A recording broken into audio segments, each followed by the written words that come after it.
warahmatullahi wabarakatuh. Perkenalkan, nama saya Serian Fitri, NIM 19032110025 dari kelas Agribisnis A. Di sini saya akan menjelaskan tentang analisis fungsi produksi jagung. Video ini saya buat dalam rangka untuk memenuhi penugasan ujian tengah semester genap mata kuliah Ekonomi Produksi Pertanian.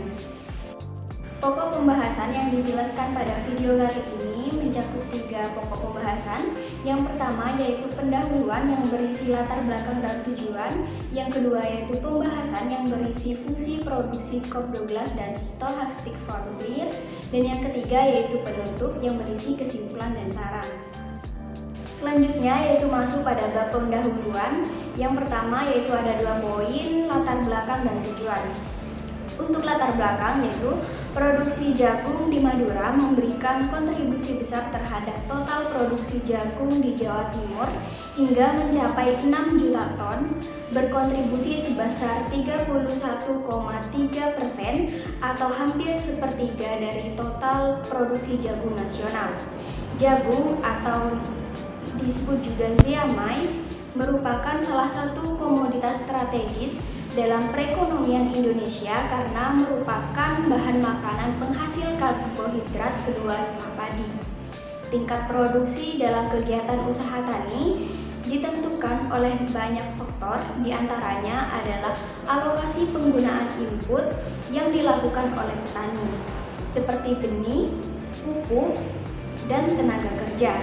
Untuk meningkatkan efisiensi dan produktivitas jagung di Pulau Madura, maka perlu diketahui faktor-faktor yang mempengaruhi melalui analisis fungsi produksi Cobb-Douglas dan stochastic frontier. Untuk tujuan dari penelitian ini atau pembahasan ini adalah yang pertama yaitu untuk mengetahui variabel yang berpengaruh secara signifikan dan elastisitasnya. Yang kedua yaitu untuk mengetahui nilai produk maksimum atau NPM atau VMP dan elastisitas dari masing-masing variabel. Yang ketiga yaitu untuk mengetahui tingkat efisiensi teknis pada masing-masing tani jagung. Selanjutnya yaitu masuk pada bab pembahasan di mana tabulasi data dan olah data Cobb-Douglas. Berikut merupakan tutorial atau cara analisis fungsi produksi Cobb-Douglas. Di sini saya akan menjelaskan tutorial analisis fungsi produksi Cobb-Douglas. Pertama-tama adalah mentabulasi data yang telah disediakan. Data produksi jagung, benih, tenaga kerja, pupuk kandang, dan pupuk fosfat. Dikalikan dengan 2 digit angka NIM terakhir. Di sini data yang dikalikan dengan angka 25 karena NIM saya adalah 25. Selanjutnya, data yang sudah dikalikan dengan NIM diubah ke bentuk len.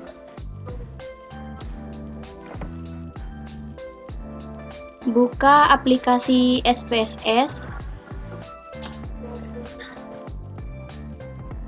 Variable view.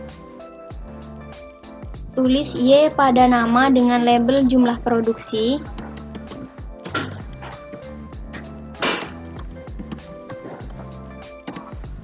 Tulis X1 pada nama dengan label benih.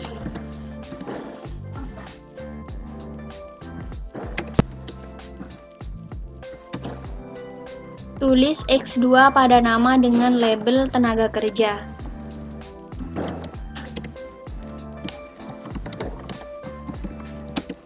Selanjutnya, copy data len jumlah produksi, benih, dan tenaga kerja pada aplikasi SPSS Data View.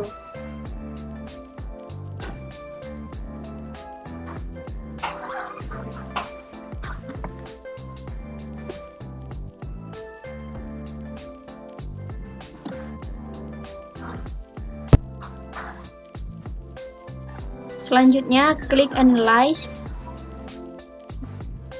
Regression, Linear, lalu masukkan jumlah produksi ke variabel dependent benih dan tenaga kerja ke variabel independent. Lalu dapat diketahui output output analisis regresi untuk fungsi persamaan Cobb-Douglas.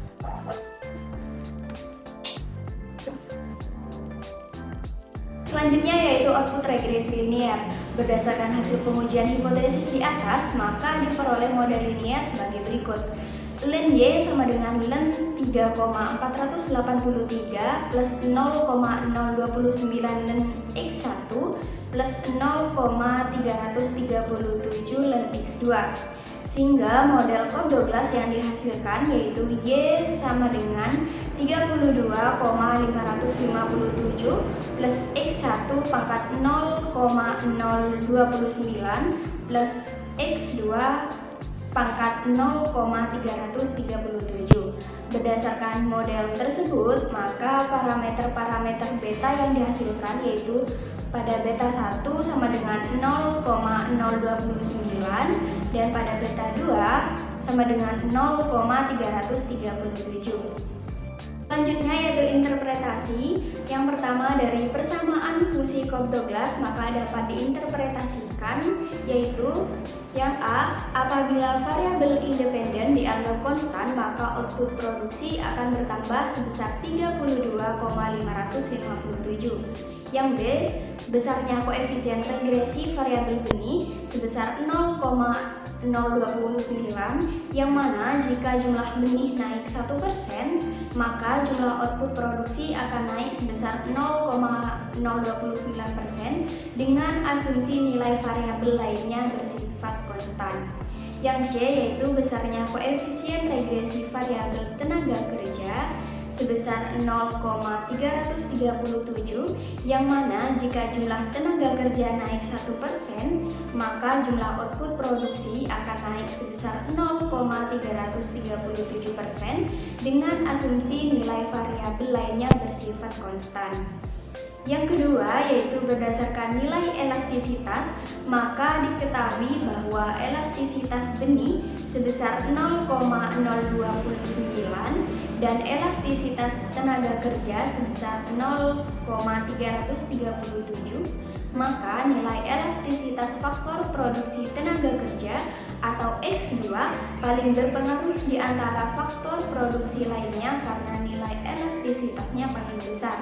Yang ketiga yaitu berdasarkan persamaan fungsi Cobb-Douglas dapat diketahui hasil perhitungan elastisitas produksi yaitu sebesar 0,366. Artinya terjadi decreasing return to scale yang berarti bahwa proporsi penambahan faktor produksi meningkatkan proporsi hasil produksi sehingga setiap penambahan faktor produksi akan diikuti dengan kenaikan hasil produksi yang semakin meningkat. Selanjutnya yaitu perhitungan nilai produksi maksimum dapat melalui hasil output regresi linear yang dilakukan maka diketahui persamaan fungsi produksi Cobb-Douglas yaitu Y sama dengan 32,557 plus X1 pangkat 0,029 plus X2 pangkat 0,337. Diketahui bahwa V1 sama dengan Rp1, V2 sama dengan Rp4, dan P atau harga output sebesar 10 kg rupiah dan APP X1 atau rata-rata produksi adalah sebesar 5 dan APP X2 adalah sama dengan 1. Sehingga MR1 dapat diketahui dengan mengalihkan P dan NPP, di mana NPP dapat diketahui dengan cara mengalihkan elastisitas produksi dan rata-rata produksi. Maka dapat diketahui perhitungan sama dengan 10 kali 0,029 kali 5 sama dengan 10 0 kali 0,145 hingga 1,45 lebih besar dari angka 1. Sehingga secara ekonomis penggunaan faktor produksi benih belum efisien dalam arti faktor produksi benih masih bisa ditambah.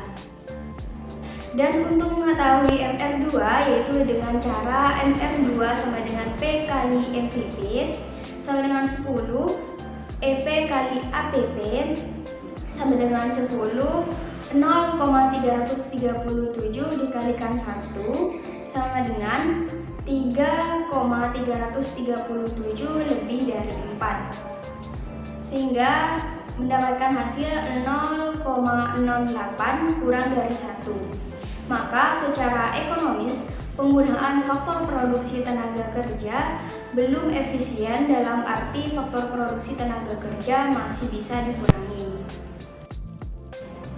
Selanjutnya yaitu analisis fungsi produksi stochastic frontier. Selanjutnya metabolasi data yang telah disediakan, di mana dapat dilihat dari data ini terdapat data responden sebanyak 120 responden.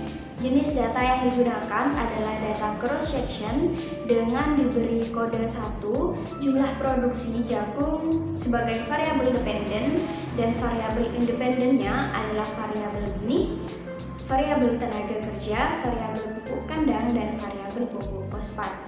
Selanjutnya, data tersebut dikalikan dengan 2 digit angka NIM terakhir.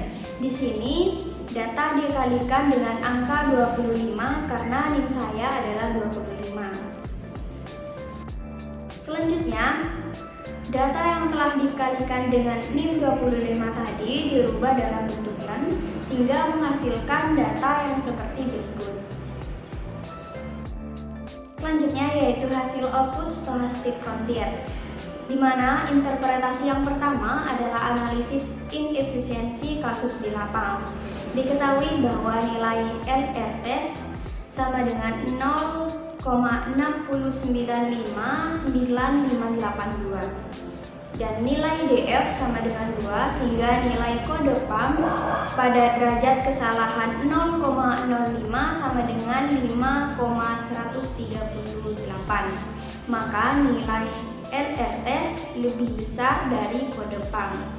Dalam analisis ini, hipotesis H1 ditolak dan hipotesis H1 diterima, sehingga dapat disimpulkan bahwa terdapat kasus inefisiensi di lapang. Selanjutnya yaitu nilai gamma. Pada interpretasi presentase error DEM yang disebabkan inefisiensi teknis atau gamma, di mana alfa yang digunakan yaitu sebesar 5%, maka nilai T tabel 1,980626, sedangkan nilai T hitungnya yaitu 17,96, maka dapat disimpulkan bahwa nilai T hitung lebih besar dari nilai T tabel, sehingga koefisien gamma 90,15% error DEM yang disebabkan karena inefisiensi teknis dan 9,85% error DEM disebabkan karena adanya resiko. Selanjutnya yaitu uji pengaruh setiap variabel, di mana T tabel sama dengan 1,980626. Pada beta 1, T hitung sama dengan minus 0,720.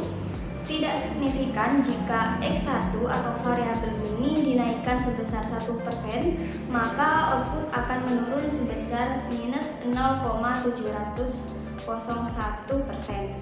Pada beta 2, T hitung sama dengan 0,300, signifikan jika X2 atau variabel tenaga kerja dinaikkan sebesar 1%, maka output akan meningkat sebesar 0,251%.